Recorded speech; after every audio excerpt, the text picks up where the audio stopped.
¿Tal? ¿Cómo están? Yo de regreso. Acabo de leer a Dale Carnegie. Un ejemplo muy interesante, de verdad, sobre el agradecimiento y la ocupación. Pero bueno, aquí estamos leyendo De la Tierra a la Luna de Julio Verne, que ya lo terminamos y estamos leyendo El Doctor Ox, que la verdad ayer se desesperó Higiene de que ya todos se iban a la guerra. Niños, mujeres, ancianos, todos se iban a la guerra. Y que llega el doctor Ox y que se lo agarra a golpe. Vamos a ver qué sucede el día de hoy. Vamos en el capítulo. Bueno, recuerden, mi nombre es Gloria, yo soy comunicóloga, me apasiona la lectura, pero más leerles a ustedes. Y sí, me encanta leer desarrollo humano, pero de vez en cuando está leer algo divertido, ¿no? O algo que nos entretenga. Siempre la lectura es cultura, ¿sí o no? Bueno, pues vamos con el capítulo 15, donde estalla el desenlace. Creo que este ya es el último capítulo. Ah, no. Y yo creo que hoy nos echamos todo, porque es el capítulo 12 y está corto. Ahí vamos. Dice, cuando retumbó una gran explosión, la atmósfera que rodeaba la ciudad pareció como inflamada. Una llama de gran intensidad y viveza brotó hasta las alturas del cielo. A ser de noche, ese incendio se hubiera visto en 10 leguas a la redonda. Todo el ejército de Quiquendone cayó a tierra como una fila de naipes. Por fortuna no hubo víctima alguna. Algunos rasguños y chichones y nada más. El confitero, que por casualidad no se cayó del caballo, salió con el plumero chamuscado, sin más avería ni herida alguna. ¿Qué es lo que había ocurrido? Una cosa muy sencilla, como se supo luego. La fábrica de gas acababa de volar.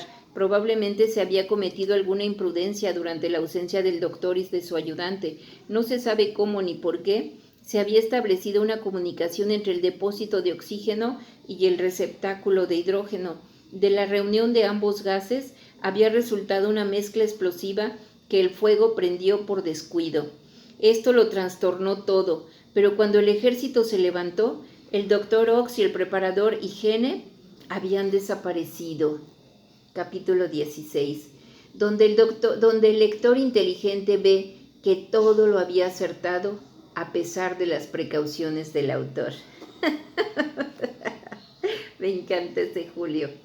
Donde el lector inteligente ve que todo lo había acertado a pesar de las precauciones del autor. Después de la explosión, Quiquendone había vuelto a ser la población pacífica, flemática y alemana que antes era. Después de la explosión, que no causó una emoción muy profunda, cada cual sin saber por qué, emprendió maquinalmente el camino a su casa, yendo el burgomaestre apoyado en el brazo del consejero, el abogado Schutt en el médico Custos, Franz Niklaus en el de su rival Simón Collert. Todos tranquilos, sin ruido, sin conciencia de lo que había pasado y olvidando el desquite contra Virgamen. El general había vuelto a sus confites y el edecán a sus barritas de caramelo. Todo había vuelto a la calma, todo había recobrado su vida habitual.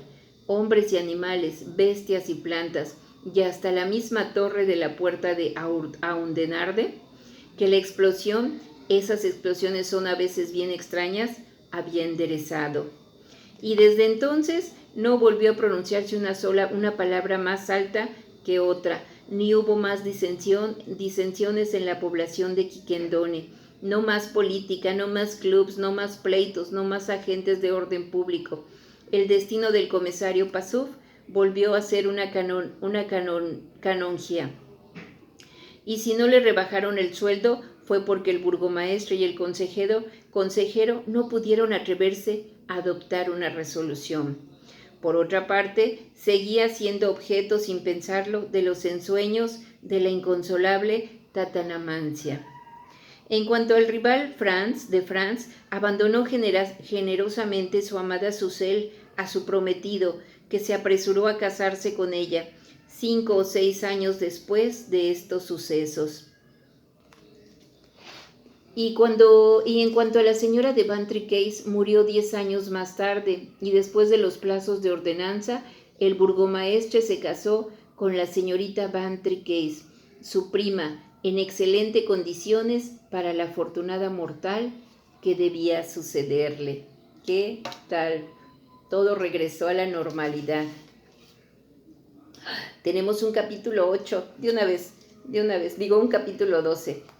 Dice, donde se explica la teoría del Dr. Ox. Qué bien.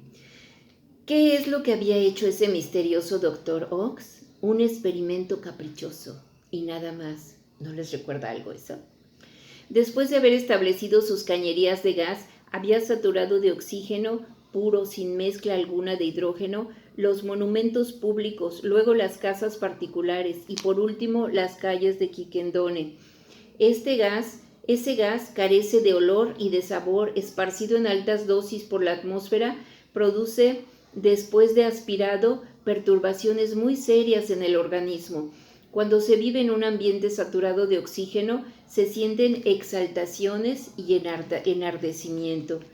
Y después, al entrar en la atmósfera ordinaria, se recobran las facultades habituales, como aconteció con el consejero y el burgomaestre, cuando llegados a lo alto de la torre, se encontraron con aire ordinario, porque el oxígeno, como es más pesado, se mantiene en las capas inferiores. Pero también viviendo con tales condiciones, respirando el gas que transforma fisiológicamente, no tan solo el cuerpo sino el alma, se muere pronto, como los insensatos que cometen excesos en la vida. Fue pues una fortuna para los quiquendonenses que la explosión providencial diese fin al peligroso experimento, destruyendo la fábrica del Dr. Ox. En resumen y para concluir, la virtud, el valor, el talento, el ingenio, la imaginación, todas estas cualidades o facultades serían tan solo una cuestión de oxígeno. Tal es la teoría del Dr. Ox, pero no hay derecho a no admitirla, y por nuestra cuenta la rechazamos desde todos los puntos de vista, a pesar del caprichoso experimento que fue de teatro la honorable villa de Quiquendone. ¿Qué tal? ¿Qué les pareció? Fíjense, lo voy a leer otra vez. Dice, en resumen y para concluir, la virtud, el valor, el talento, el ingenio, la imaginación, todas esas cualidades o facultades serían tan solo una cuestión de oxígeno. Tal es la teoría del Dr. Ox, pero hay derecho a no admitirla, y por nuestra cuenta la rechazamos desde todos los puntos de vista, a pesar del caprichoso experimento que fue teatro de la honorable villa de Quiquendone. Cómo me gustaría tener a alguien con quien comentar esto, porque estuvo muy interesante. La verdad me gustó muchísimo. ¿Es cuestión de oxígeno? ¿Ustedes qué opinan? O sea, esos cambios, esos excesos, todo eso es cuestión del oxígeno. Es cuestión toda la creatividad, la imaginación, todo. Dice aquí Julio, yo creo que no. Ajá. Sin embargo, tiene mucho que ver nuestra vida, cómo la llevamos, ¿no? Cómo llevamos nuestra vida, si estamos haciendo... Yo hago esta referencia, pero si alguien tiene alguna opinión, por favor, póngala ahí. Ajá. Va a ser de mucho enriquecimiento. Yo hago la referencia porque cuando nosotros oxigenamos, tenemos mejores habilidades, mejores actitudes. Ajá, cuando nosotros oxigenamos el cerebro, cuando dejamos de oxigenar, empezamos a no pensar. Ajá, empezamos a no pensar bien. Y entonces nos dejamos llevar. Por eso es tan importante el ejercicio, pienso yo, esa es mi teoría. Ajá. Pero en este experimento que se hizo, pues solo se sacaron los instintos más bajos, considero yo, ¿no? Que se sacaron los instintos más bajos de cada quien. Ajá. Ahora sí que sacaron su lado animal, todos, porque desde los niños, los ancianos, los adultos, los jóvenes, todos, ajá, mujeres, todos. Ajá. Entonces, creo que también es una cuestión de valores, ¿no? Pues aunque tenían valores y cuando dejaron eso, también creo, me viene a la mente, que también tiene que ver mucho la influencia, cuando vienen influencias de otros lados, ¿no? Cuando vienen influencias y nos llenan de otras ideas. Ajá. Y nosotros no tenemos bien cimentados nuestros valores, nosotros no tenemos bien cimentados nuestros preceptos. Ajá. Viene otra nube de gas, ajá, de ideas, de publicidad, de comunicaciones tóxicas, ajá, y entonces nos empiezan a intoxicar también. Fíjense qué interesante, la verdad es que me gustó muchísimo. Una analogía muy grande, muy grande de lo que pasa en nuestras vidas. Cuando viene un aire tóxico a desviarnos del camino. Y fíjense que eso nos ayuda mucho a crecer, pero si no sabemos manejarlo, nos vamos hacia los excesos y nos vamos hacia la perdición, ¿no? Bueno, pues si tienen alguna otra opinión, háganla saber, por favor. Fíjense que tengo un libro que se llama El mundo de Sofía. Se los voy a leer en lugar de Julio. Ya terminamos a Julio. Tengo más de Julio, pero ese libro está hermoso y yo creo que les va a gustar. Este va a ser el hobby. Pues ya estamos en esto, pues hay que seguirle, ¿no? Muchísimas gracias. Si les gustó, regálenme un like. Gracias. Chao. Hasta la próxima.